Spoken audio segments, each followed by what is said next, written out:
안녕하세요, 여러분. 보내주신 자료들을 보니까요. 드디어 2025년 7월 유럽에 그야말로 기록적인 폭염이 시작된 것 같습니다. 이게 그냥 덥다 이 정도가 아니라 사회 전반에 걸쳐서 영향이 아주 큰 것 같아요.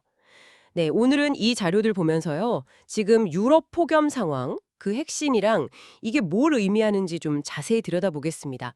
뭘 가장 주목해야 할까요? 자료 보면서 제일 먼저 했던 게 프랑스람 스위스 원자력 발전소 가동 중단 소식이에요. 아니, 강물이 너무 뜨거워서 원전을 멈춘다니? 이게 진짜 현실이군요. 좀 더 자세히 설명해 주시죠. 네, 그렇습니다. 스위스 베즈나우 원전 1호기가 완전히 멈췄고요. 프랑스 골페슈 원전도 가동을 멈췄죠. 다른 원전들도 지금 출력을 상당히 줄이고 있는 상황입니다. 보내주신 자료 보니까 아래강 수온이 25도, 가론강은 28도까지 예상된다고 하잖아요. 그러니까 원자료를 식힐 냉각수를 제대로 쓰기가 어려워진 겁니다. 특히 프랑스는 전력의 한 65% 정도를 원자력에 의존하는데 이건 뭐 에너지 안보에 바로 타격이죠. 여기서 중요한 건 기후 변화가 우리가 정말 의존하는 핵심 에너지 기반 시설 자체를 이렇게 마비시킬 수 있다.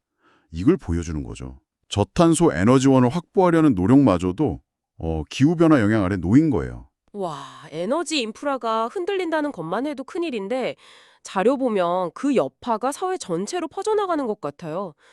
파리 에펠탑 꼭대기 문 닫고 프랑스 전역에 학교 1900개가 휴교하고 이탈리아는 심지어 건설 노동자 사망 후에 특정 시간대 야외 작업 금지령까지 내렸다고요.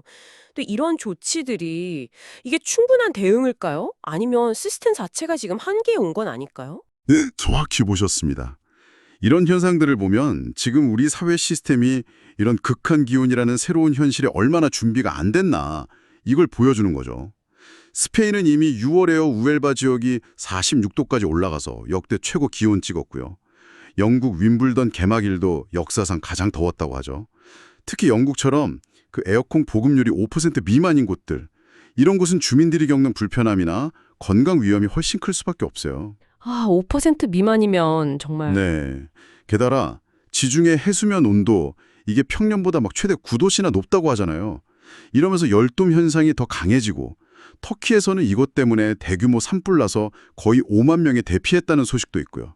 그러니까 재해 하나가 또 다른 재해를 연쇄적으로 부르는 그런 양상입니다. 이게 단순히 불편하다, 덥다 이걸 넘어서 경제적으로도 타격이 크군요. 상점 매출 줄고 오스트리아는 보니까 전기요금이 킬로와트당 44센트까지 급등했다. 이런 구체적인 사례들도 보이네요. 이런 경제 문제는 폭염 상황이랑 얼마나 직접적으로 연결된 결과로 봐야 할까요? 매우 직접적인 결과죠. 폭염은 사람들 건강이나 안전만 위협하는 게 아니라 노동 생산성 떨어뜨리고 소비 심리 위축시키고 에너지 비용 올리고 경제 활동 전반에 바로 악영향을 미칩니다.